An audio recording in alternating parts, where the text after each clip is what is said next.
மார்க்சியம்னா என்ன? விடுதலை ஏன் தேவைப்படுது? மாணவர்களுக்கு ஏன் அரசியல் தேவை? மாணவர் பருவத்திலேயே அதை ஏன் செய்யணும்? அவர் அவருடைய கொள்கைகளால் தான் அறியப்படுகிறார். அவர் அவருடைய கொள்கைகளால் தான் நல்ல கண்ணுவாக மாறினார். கூலிங்கிறது சட்டப்படி கூலி கிடையாது. சட்டப்படி கூலிக்காக தொழிலாளி போராடணும்னா வீட்டில் அடுப்பெரியாது. நல்லகண்ணுடைய முதல் அரசியல் செயல்பாடு அந்த தொழிலாளிகளுக்காக அரிசிக்காக மடியேந்தி வீடு வீடாக சென்றது. அரசியல்ல குதிக்கிறதுனா இப்படி குதிக்கிறது, அதிகாரத்தை நோக்கி இல்ல. நீ வாழ்றதுக்காக அரசியலுக்கு வான்னு சொல்லல, எல்லோரும் வாழ வேண்டும். அரசியல் தடை செய்கிறது. தடை செய்கிற அரசியலை தகர்த்தெறி, உங்களுக்கான அரசியல் பாதையை நீயே உருவாக்குன்னு சொல்ற அரசியல் நல்லகண்ணுடைய அரசியல். தோழர் நல்லகண்ணு தான் அவரு, மார்க்சிஸ்ட் நல்லகண்ணு தான் அவரு, கம்யூனிஸ்ட் நல்லகண்ணு தான் அவரு. கம்யூனிஸ்டா இருக்கிறதுனாலையும் தோழரா இருக்கிறதுனாலையும் தான் அவர் நல்லகண்ணு. இல்லைன்னா யாரோ ஒரு பிம்பங்க.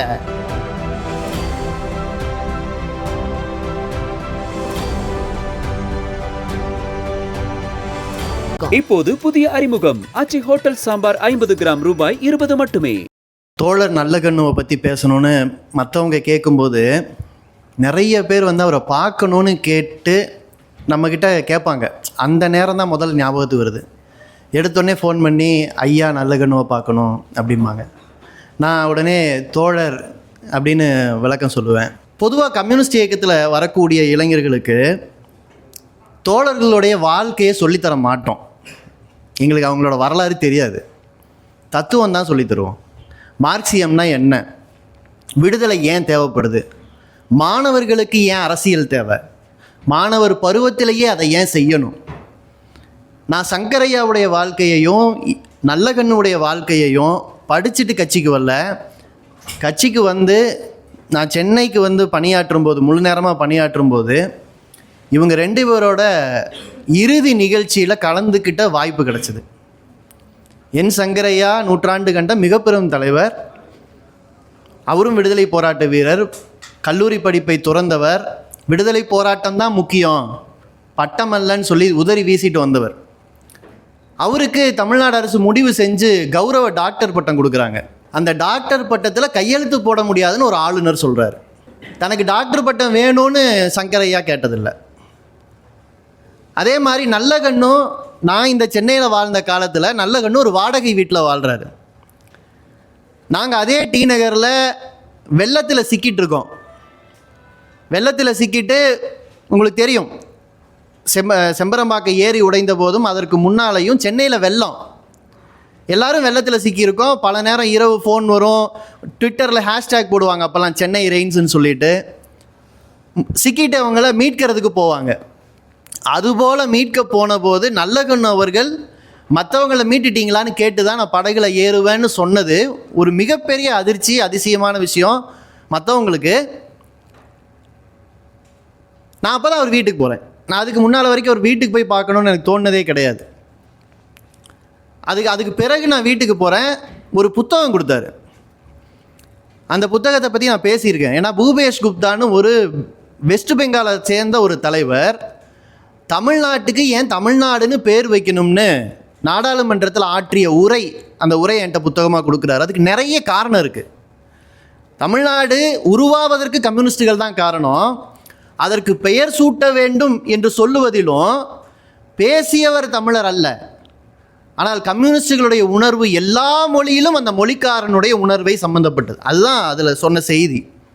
நான் இந்த 2 பேருடைய நினைவு நிகழ்ச்சி சொன்னேன் இல்லையா?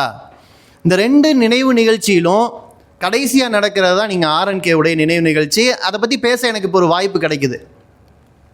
அந்த நினைவு நிகழ்ச்சியில் 3 பேர் வந்தது மிக முக்கியமான செய்தி பொதுவெளியில். அதில் ஒன்று உங்கள் எல்லாருக்கும் தெரியும், நடிகர் விஜய் நல்லகண்ணு அவர்களுக்கு அஞ்சலி செலுத்த வந்தார். ஏன்னா அவர் கட்சியிலேயே 42 பேர் இறந்தப்போ அவர் அஞ்சலி செலுத்த போகலை. அப்போ இந்த அஞ்சலிக்காவது வருவாராங்கிறப்ப வந்தார். இது ஒரு கோவம் தர செய்தி. இதையெல்லாமா முக்கியமாக பேசுவீங்க? எனக்கெல்லாம் அப்படி தான் தோணுச்சு. அவர் இறந்துட்டார், இளவு வீட்டுக்கு வரதில் இதெல்லாம் முக்கிய செய்தி அவங்களுக்கு. அவர் வரது அதிசயங்கிறதுனால நீங்கள் நல்லகண்ணு அவருடைய இதில் செய்தி போட்டுருவீங்களான்னு தோணுச்சு. இன்னொரு செய்தி, டாக்டர் தமிழிசை சவுந்தரராஜன் வந்தாங்க. அது ஏன் முக்கிய செய்தி ஆச்சுன்னா, அவங்க ஒரு பேட்டி கொடுக்குறாங்க. வலதுசாரியாக இருந்தாலும் இடதுசாரியாக இருந்தாலும் நல்லகண்ணுவை எனக்கு பிடிக்கும். நல்ல கண்ணுவை பிடிக்குங்க. வலதுசாரியாக இருந்தானா இடதுசாரியாக இருந்தா என்ன? மூணாவது என்னங்கிறத நான் பிறகு சொல்கிறேன். முக்கியமான செய்தி என்னன்னு நான் இதிலேருந்து ஆரம்பிக்கணும்னு நினைக்கிறேன். ஐயா நல்ல கண்ணு வாடகை வீட்டில் வாழ்ந்தார். அந்த வாடகை வீட்டை அரசு காலி செய்ய சொன்னது. அப்போ அவர் எதிர்ப்பு தெரிவிக்கல. முதல்ல அதை புரிஞ்சுக்கங்க. கம்யூனிஸ்ட் கட்சியும் அதுக்கு பெருசாக எதிர்ப்பு தெரிவிக்கல. இன்னும் சொல்லப்போனால் கக்கனுடைய வாரிசுகளுடைய வாடகை வீட்டை ஏன் காலி செய்கிறீர்கள்னு முத்தரசன் அறிக்கை விட்டுருந்தார். நல்ல கண்ணுவுக்கு வாடகை வீடு கொடுங்க, இல்லை வேறு வீடு கொடுங்கன்னு கம்யூனிஸ்ட் கட்சி கேட்கல. ஆனால் வெளியிலிருந்து வலதுசாரிகள் பேசினார்கள். என்ன சொன்னாங்க தெரியுமா? நீங்கள் தான் இவ்வளோ பெருசாக கட்டடம் கட்டி வச்சுருக்கீங்களே, இந்த கட்டடத்தில் ஒரு சின்ன அறையை நீங்கள் நல்ல கண்ணுக்கு ஒதுக்க மாட்டீங்களா? அரசு தான் வாடகை வீடு கொடுக்கணுமா? ஐயா, அந்த வீடே அவருக்கு வாடகை இல்லாமல் தரப்பட்டது. வாடகை தருவேன் என்று முடிவு செய்தவர் நல்ல கண்ணும். அவர் ஏன் கட்சி அலுவலகத்தில் தங்க மாட்டார்னா, நாங்கள் பொதுமக்கள்கிட்ட உண்டி வசூல் செய்து இந்த அலுவலகங்களை கட்டுகிறோம். இந்த அலுவலகங்களை நாங்கள் எங்களுக்காக கட்டவில்லை.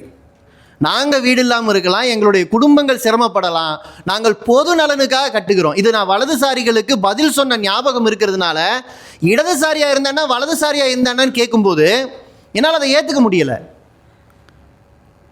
அது மட்டும் இல்லைங்க, ஒரு இடதுசாரி, ஒரு தோழர் புரட்சிகர மாற்றத்திற்காக இந்த மண்ணுக்கு உழைத்தவரை நீங்கள் வெறும் அடையாளமாக்குவதை அனுமதிக்க முடியாது.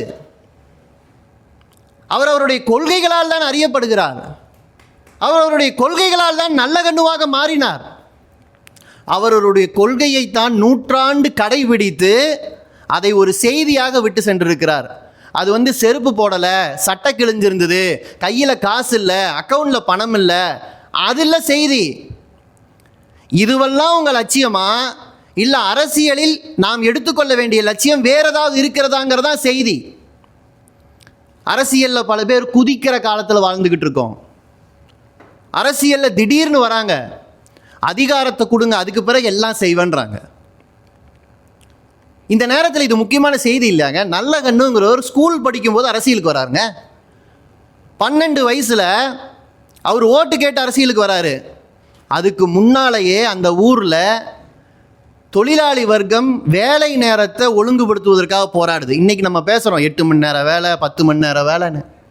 அன்றைக்கி சூரியன் உதிச்சா வேலை செய்யணும், சூரியன் மறையும் போது தான் வீட்டுக்கு போகணும். கூலிங்கிறது சட்டப்படி கூலி கிடையாது. சட்டப்படி கூலிக்காக தொழிலாளி போராடணும்னா வீட்டில் அடுப்பெரியாது, வீட்டில் அடுத்த நாள் சாப்பிட்றதுக்கு உணவு இருக்காது.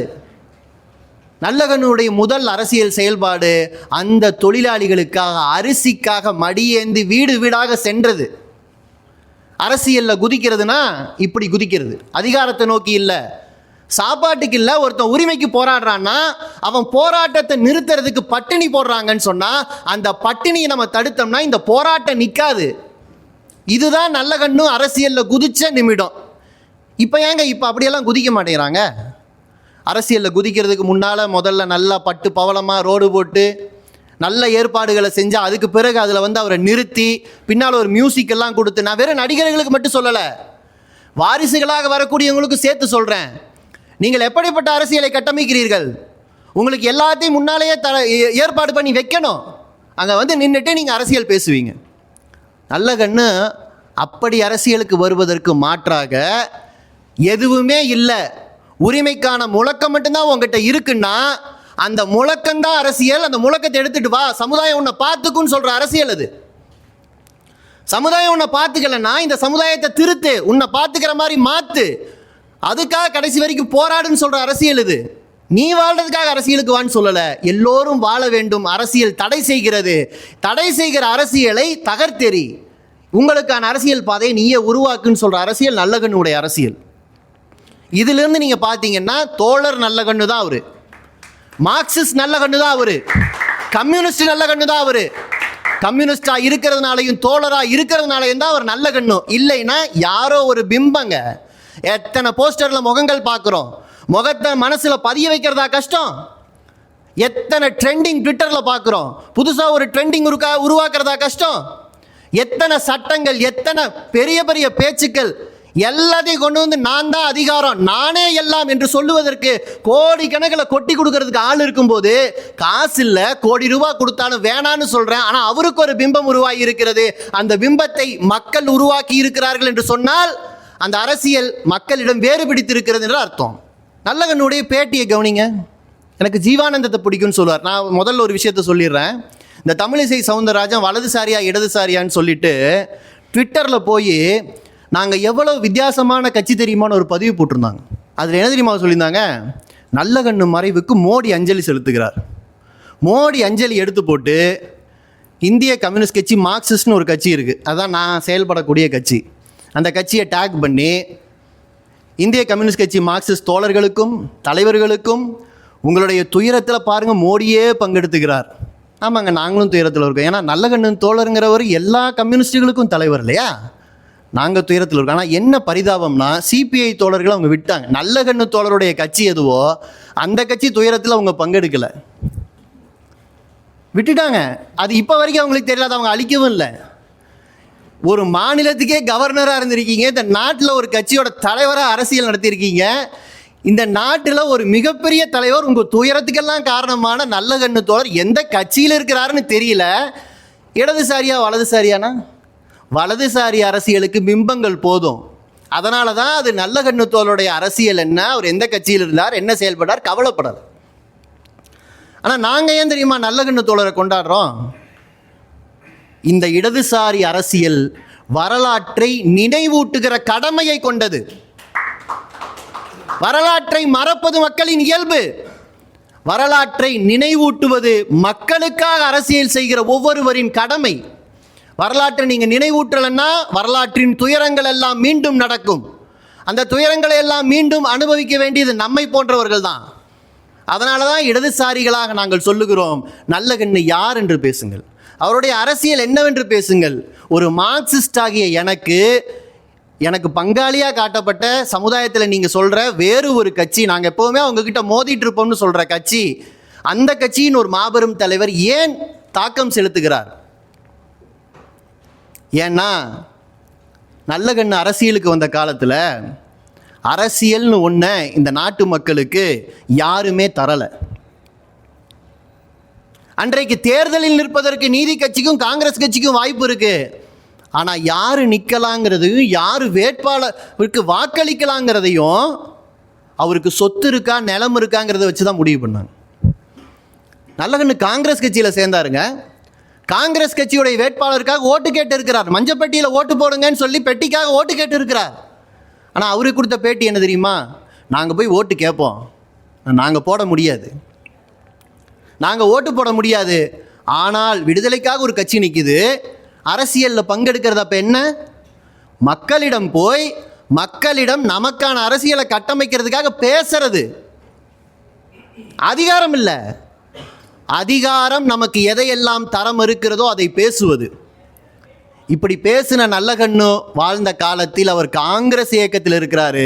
அதுக்கு பிறகு தொழிலாளிகளுக்காக போராடுகிறார், விவசாய தொழிலாளிகளுக்காக சங்கம் கட்டுகிறார், கம்யூனிஸ்ட் கட்சியை உருவாக்கும் போது கம்யூனிஸ்ட் கட்சியில் உறுப்பினராவதற்காக காத்திருக்கிறார். தனக்கு வயது வந்த உடனே கம்யூனிஸ்ட் கட்சியில் சேர்றாருன்னா அன்னைக்கு இந்திய கம்யூனிஸ்ட் கட்சி, மார்க்சிஸ்ட் கம்யூனிஸ்ட் கட்சி, அத்தனை இயக்கங்களும் அதோட பிறப்பு அங்கே தான், ஒரே கட்சி. இன்றைக்கு அந்த தலைமுறையில் நமக்கு மிச்சம் இருந்து கடைசியாக நம்மை விட்டு பிரிந்திருக்கிறோம். இனி அப்படி ஒருவர் கிடைக்க மாட்டார். இந்திய விடுதலை போராட்டத்தில் பிரிட்டிஷ்காரர்கள் நமக்கு ஆட்சி என்றொன்றையே தரவில்லை, நமக்கு நிர்வாகம் என்றொன்றையே தரவில்லை. ஆனால் அப்போதே சோசலிசத்தை கனவு கண்டவர்கள் இருந்தார்கள். அது பகத்சிங்காக இருக்கலாம், சிங்காரவேலராக இருக்கலாம், ஜீவானந்தமாக இருக்கலாம், நல்லகண்ணுவாகவும் இருக்கலாம். இந்த தொடர்ச்சி இருக்கிறதுனால நாங்கள் வலி அனுபவிக்கிறோம், வேதனை அனுபவிக்கிறோம். இப்படி ஒரு தோழரை நாம் இழந்து விட்டோம். இந்த நினைவுகளை நாம் சுமந்து கொண்டே இருக்க வேண்டும். இதை நினைவூட்டுவதற்கு இனி இந்த உருவம் கிடையாது, ஆனால் இந்த கதை, இந்த வாழ்க்கை நமக்கு நினைவூட்டி கொண்டே இருக்க வேண்டும். எதை இழக்கக்கூடாது என்பதை நினைவூட்டி கொண்டே இருக்க வேண்டும். இப்போ விடுதலைக்கு பிறகுதான் விடுதலை பெற்ற இந்தியா கட்டமைக்கப்படுது. பல பேர் கேட்பாங்க, நூற்றாண்டு கண்ட கம்யூனிஸ்ட் கட்சி இவருக்கும் 100 வயதுக்கு மேலே ஆயிடுச்சு, அதிகாரத்தில் இல்லை பார்த்தீங்களா? இந்த கேள்விக்கு பதில் சொல்ல வேண்டியிருக்கு. ஏன்னா இது அப்படியே கொண்டு வந்து எதில் நினச்சிட்றாங்கன்னா, அவர் எம்எல்ஏ ஆகலை, எம்பி ஆகலை, அதனால் ஒன்றுமே இல்லை. அப்புறம் எப்படிங்க தலைவரானார்? ஒன்றுமே இல்லைனாலும் மக்களுக்காக சிலதை சாதிக்க முடியும் என்பதால் தலைவரானார். அவர் மீசையை பொசுக்கிற கதையை சொல்கிறாங்க. அதுக்கு பிறகுதான் ஒரு ஆயுள் தண்டனையை முழுக்க அனுபவிக்கிறார். ஆயுள் தண்டனை நடக்கும் பொழுது தூக்குமேடை பாலு அவருடைய சிறைச்சாலையில் தூக்கிலேற்றப்படுகிறார். இன்னொரு கம்யூனிஸ்ட்டை தூக்கிலேற்றுறாங்க. தனக்கு மரணம் வரும் என்று தெரியும். ஏற்கனவே மீசை பொசுக்கப்பட்டு இருக்கிறது, முதுகிலெல்லாம் அடி வாங்கின தழும்பு. இது எத்தனை கம்யூனிஸ்டுகளோட கதையை பிடிச்சிங்கனாலும் அத்தனை கம்யூனிஸ்டுகளும் இந்த அடக்குமுறை அனுபவிச்சிருக்காங்க. ஏன்னா அவங்க தான் இந்தியாவில் முதல்ல முழுமையான சுதந்திரம் வேணும்னு கேட்டாங்க. காங்கிரஸ் கட்சி டொமினியன் அந்தஸ்து கேட்டுச்சு. அதாவது நீ இருந்துக்கப்பா, நான் நிர்வாகத்தை விட்டு நடத்திக்கிறேன், ஆளுநர் இருந்துக்கலாம், முதலமைச்சராக நான் இருந்துக்கிறேன். இந்த மாதிரி ஒரு கேள்வி அவங்க கேட்கும்போது ஆளுநர் எதுக்கு இன்னைக்கு பேசுகிறோம்ல, அதுபோல் நீ எதுக்கியா என்னை நானே ஆண்டுக்குவேன்னு சொன்ன முதல் குரல் கம்யூனிஸ்டுகள் குரல். தமிழராக நாம் இன்னும் பெருமைப்படணும். சிங்காரவேலர் கயா மாநாட்டில் முழு சுதந்திரத்திற்காக முழக்கமிடுகிறார், மறந்துடாதீங்க. இந்த குரலை வெளிப்படுத்திய காரணத்தினால் கம்யூனிஸ்டுகள் சதி வழக்குகளை எதிர்கொள்கிறார்கள். நீங்கள் நல்ல கண்ணுன்னு படிச்சீங்கன்னா நெல்லை சதி வழக்க படிங்க, கம்யூனிஸ்ட் இயக்கம்னு படிச்சீங்கன்னா மீரட் சதி வழக்க படிங்க, கான்பூர் சதி வழக்க படிங்க. இந்த சதி வழக்குகள், வழக்குல சதின்னு ஒரு வார்த்தை சேர்ந்துருக்குல்ல, கடந்த காலத்தில் இருக்கிறவங்களுக்கு வேணாம் புரியாமல் இருக்கலாம். நம்ம மோடி ஆட்சியில் வாழ்கிறோம். உமர் காலித்னு ஒரு மாணவர் இன்னைக்கு வரைக்கும் சிறையில், ஜாமீன் கிடைக்கல, விசாரணையும் இல்லை, சிறையில் இருக்கிறார். பீமா கோரேகான்னு ஒரு வழக்கு, அம்பேத்கருடைய பேரன் உட்பட அத்தனை பேரையும் உள்ளே போட்டு அந்த வழக்கில் சார்ஜ் ஷீட் ஃபைல் பண்ணுறதுக்கு முன்னாலே அவங்களெல்லாம் சிறையில் அடைச்சாச்சு. இன்னும் ஏராளமாக நான் சொல்ல முடியும். காஷ்மீருங்கிற ஒரு மாநிலமே நம்ம கண்ணு முன்னால் துண்டாடப்பட்டுச்சு, அந்த மாநிலமே சிறை வைக்கப்பட்டுச்சு, அந்த மாநிலத்துக்கு எதிர்க்கட்சி தலைவர்கள் போக முடியலை. இதுபோல் அரவிந்த் கெஜ்ரிவால்னு ஒரு சிஎம் இருந்தார். முந்தா நேற்று அவர் அழுதுகிட்டே பேட்டி கொடுத்தாரு. அவர் சிஎம்மாக இருந்தப்போ ஜெயிலில் இருந்தார். அவர் சிஎம்மாக இருந்தப்போ ஜெயிலில் வச்சு எலெக்ஷனை நடத்தி அதுக்கு பிறகு அவரை சிஎம் இல்லைன்னு ஆக்கிட்டு இன்னைக்கு சிபிஐ நீதிமன்றம் சொல்லுது இது வழக்கே இல்லைன்னு. இதுவெல்லாம் நம்ம பார்க்குற சின்ன சதி வழக்கு. கம்யூனிஸ்டுகள் அனுபவித்தது இவற்றிலெல்லாம் மிகப்பெரிய சதி வழக்கு. ஏன்னா உலகத்தின் மிகப்பெரிய சர்வாதிகாரியாக இருந்த, அன்னைக்கு உலகத்தின் மிகப்பெரிய சூரியனே மறையாத தேசமாக இருந்த யூகே குயின் ஆட்சி கீழே நடந்த சதி வழக்கு. இதெல்லாம் எதிர்கொள்வதற்கு கட்சி கிடையாது, வழக்கு நடத்துவதற்கு வழக்கறிஞர் கிடையாது, காசு கிடையாது. ஆனால் தன்னுடைய வாழ்க்கையை பற்றி கம்யூனிஸ்டுகள் கவலைப்படலை. நூற்றாண்டில் கம்யூனிஸ்டுகள் சதி வழக்குகளை எதிர்கொண்டார்கள், உயிர் அபாயத்தில் வேலை பார்த்தார்கள். ஆனால் அவர்கள்தான் இந்தியாவிலேயே முதல் முறையாக விவசாயிகளுக்கும் விவசாய தொழிலாளர்களுக்கும் அரசியல் அமைப்புகளையே ஏற்படுத்தினார்கள். நீங்கள் காந்திம்பாங்க, கிடையாது. அவங்கெல்லாம் தேசிய இயக்கம் கட்சிகளில் வந்து அவங்க அப்படியே இன்செப்ஷன் ஆனாங்க, வந்தாங்க, அப்படியே செயல்பட ஆரம்பித்தாங்க.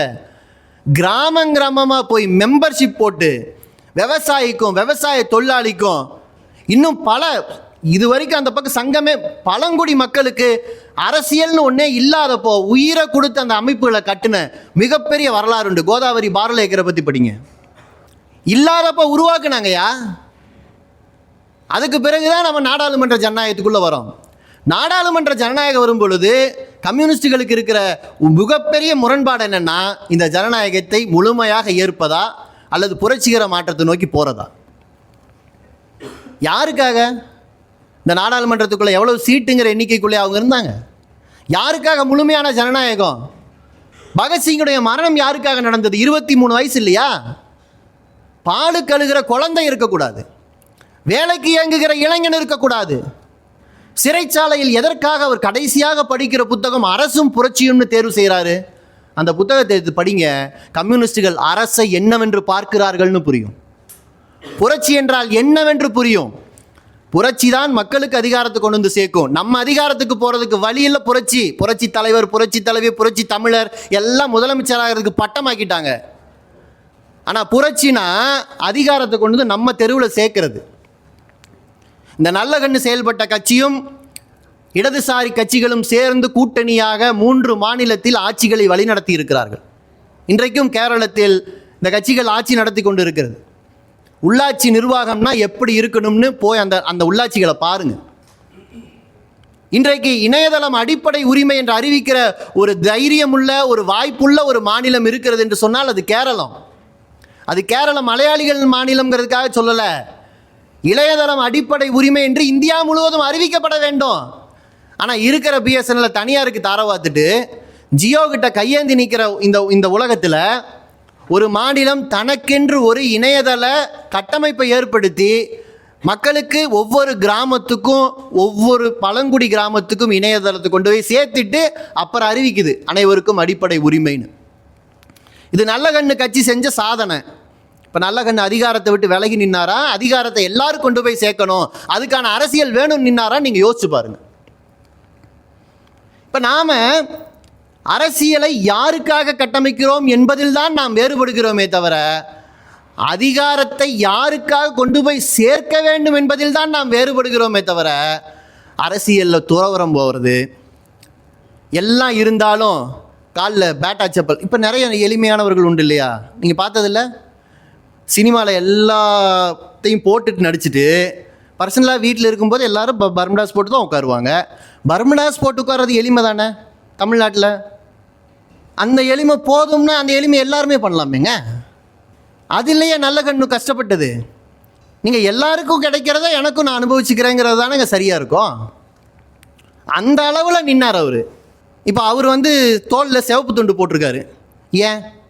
ஏன்னா அந்த தலைமுறைக்கு இடுப்பில் கட்டவே துண்டில்லாத நேரத்தில், தோளில் துண்டு போட்ட அவமானமாகவும் அவமானப்படுத்தப்பட்ட காலத்தில் சிவப்பு துண்டு ஒரு இருமாப்பை கொடுத்துச்சு.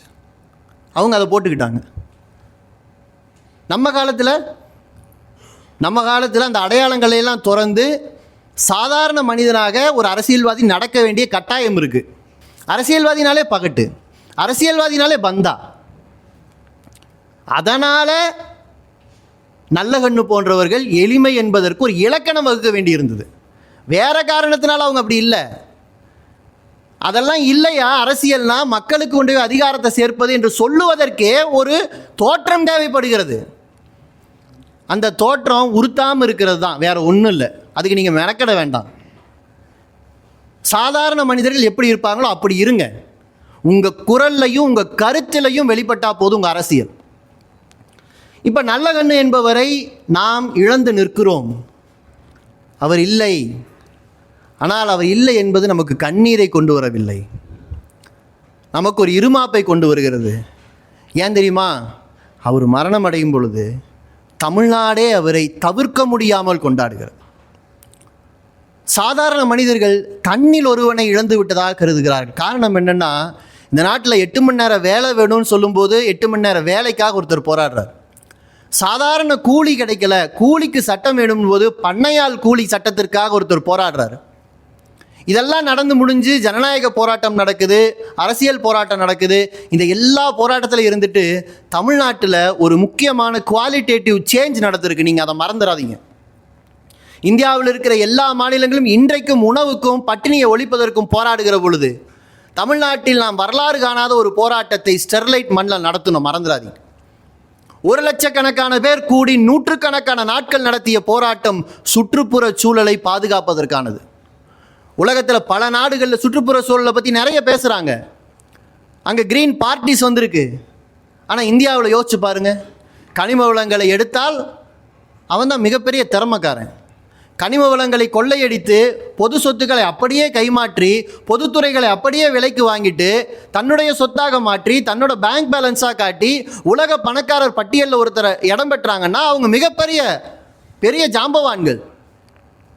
ஆனால் தமிழ்நாட்டில் முதல் முறையாக எந்த மாநிலத்தில் இண்டஸ்ட்ரியலைசேஷன் அதிகமோ, எந்த மாநிலத்தில் தொழில் வாய்ப்புகளை நம்ம அதிகம் உருவாக்கினோமோ அந்த மாநிலம் தன் மக்களுக்கு பாதுகாக்கப்பட்ட ஒரு நல்ல மாசற்ற காற்றை கொடுக்க வேண்டும் என்று போராடுகிறது. நல்ல சுற்றுச்சூழல் வேணும்னு போராடுது. இதை உணர்ந்த தலைவராக நல்லகண்ணு இருந்தார். இதை உணர்ந்த ஒரு இயக்கமாக கம்யூனிஸ்ட் இயக்கம் இருக்கிறது என்பதால் தான் நான் நவீன காலத்திற்குமான தலைவராக அவரை பார்க்கிறேன். அதனால தான் இன்றைய இளைஞன் கண்ணீர் வடிக்கிறான். தாமிரபரணி ஆற்றுக்காக 85 வயசில் ஒரு முதியவர் நின்னாருன்னா அவர் உடம்புல தாங்க முதுமை. சிந்தனையில் இந்த தலைமுறைக்கான அரசியலை ஏந்தி இளைஞராக நிற்கிறார். என்னுடைய கவலையெல்லாம் இன்றைய இளைஞர்கள் இந்த கவலையை ஏந்தி நிற்கிறோமா? 8 மணி நேரம் வேலை உரிமை பாதிக்கப்படும் பொழுது இன்னைக்கும் அந்த தாத்தாக்கள் தான் நிற்கணுமா? இதுக்கு மேலே அவங்களா வேலைக்கு போக போகிறாங்க? இன்றைக்கு நம்முடைய சுற்றுச்சூழல் பாதிக்கப்படுது, மழை காலம் தவறி பெறுகிறது, வெள்ளம் அடிக்கடி வருகிறது, நிலநடுக்கம் வருகிறது, சமுதாயத்தில் அடிக்கடி மாற்றம் வருகிறது, பருவநிலை மாற்றம். இது இல்லாமல் நம்ம உள்ள ஜாதியால் மதத்தால் ஏகப்பட்ட அடிதடி இதெல்லாம் நடக்கும்போது நல்லகண்ணும் ஒரு ஸ்பிரிட்டை தான் கொடுப்பாரு. மீதிக்கெல்லாம் வடிவம் கொடுக்க வேண்டியது நாம தானே. இந்த நேரத்தில் ஒன்று நான் அந்த 3வது ஒரு செய்தி சொன்னேன். எனக்கு எம்கே ஸ்டாலின் வீர வணக்கம் போட்டாருங்கிறதுல பெருமை கிடையாது. ஆனால் தமிழ்நாட்டு முதலமைச்சர் ஒரு மிகப்பெரிய தியாக உடலுக்கு முன்னால் நின்று செவ்வணக்கம் வீர வணக்கம் என்று சொல்லி அந்த உடலை வழியனுப்பி வைப்பது எனக்கு பெருமை. அந்த 3வது செய்தி தான் இந்த மாநிலம் கையில் எடுத்துக்கொள்ள வேண்டிய அரசியல் என்று நான் பார்க்கிறேன். நாம் வீர வணக்கம் என்று சொல்லுகிறோம் என்று சொன்னால் அந்த பந்தத்தை இனி நான் எடுத்துக்கொள்கிறேன் என்ற அர்த்தம். அதை திராவிட முன்னேற்ற கழகம் செய்யுமா என்பது அந்த கட்சியுடைய கவலை. ஆனால் ஒரு தமிழ்நாடு முதலமைச்சர் அதை சொல்லுகிறார் என்று சொல்லும் பொழுது தமிழ்நாட்டு மக்களாக இது நம்முடைய வீர வணக்கம். அப்போ நல்லகண்ணுவை ஒரு அடையாளமாக்குவதை அனுமதிக்கக்கூடாது. நல்லகண்ணுவை ஒரு முழக்கமாக மாற்ற வேண்டும். அதுதான் நான் இங்கே வைக்கிற கடைசியான செய்தின்னு சொல்கிறேன். வ.உ. சிதம்பரனாரை அவருடைய வரலாற்றை படிச்சிங்கன்னா அவர் அடையாளமாக நீங்கள் பார்க்கவே முடியாது. அவருடைய வரலாற்றை மறக்கடித்து அவரை சாதி அடையாளமாக மாற்றுவதற்கு ராப்பகலாக வேலை பார்க்கிறார்கள். நான் இப்படி ஏராளமான தியாகிகளை சொல்ல முடியும். விட்டா ஜீவானந்தத்தையும் சிங்காரவேலரையுமே ஜாதி அடையாளத்துக்குள்ள அடைச்சிருவாங்க போல இருக்கு. ஏன்னா வெறும் அடையாளம். ஐயா, தயவு செஞ்சு அவங்கள படிங்க. அவர்கள் ஒரு நாளும் தன் குடும்பத்திற்கு தன் சொந்தக்காரர்களுக்கு வேலை பார்த்ததில்லை. இன்னும் சொல்ல போனால் கம்யூனிஸ்டுகள் குடும்ப துரோகிகள், சாதிய உறவு முறைகளுக்கு எதிராக நின்றவர்கள். அது திருமணத்தில் சரி, குடும்ப வாழ்க்கை முறையில் சரி. இந்த நல்லகண்ணுவே காது குத்து தான் பிள்ளைக்கு காது குத்துன்னு போயிட்டு கம்மல் வாங்காமல் போய் எல்லாரும் கேட்டதுக்கு பிறகு கவரிங் கம்மலை வாங்கி கொடுத்துட்டு வந்தவருங்க. என்ன சடங்கு, என்ன ஆச்சாரம்? காது குத்துற காதில் கவரிங் கம்மல் நிற்காதா? இப்படி கேட்கக்கூடிய இந்த சடங்கு ஆச்சாரங்களுக்கெல்லாம் எதிராக நின்று வாழ்க்கையா பாரு. எதுக்கு போய் தங்கத்தில் போய் நின்றுக்கிற? வாழ்க்கையா பாடுறா என்று சொல்லக்கூடிய நம்மோடு தோளோடு தோள் நின்ற அந்த தலைவர்களை நீங்கள் எடுத்துக்கொள்ளாமல் விட்டால் அடையாளமாக சுருக்குவர்கள் எடுத்துக்கொள்வார்கள். அதற்கு அனுமதிக்காதீர்கள் என்பதுதான் இன்றைய தலைமுறைக்கு நான் உங்கள் தலைமுறையை சேர்ந்தவனாக வைக்கக்கூடிய கோரிக்கை.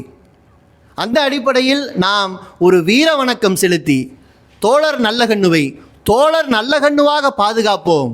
நம்முடைய தலைமுறைக்கு தேவையான கல்வியை அவரிடமிருந்து எடுத்துக்கொள்வோம் என்று சொல்லி நிறைவு செய்கிறேன். நன்றி.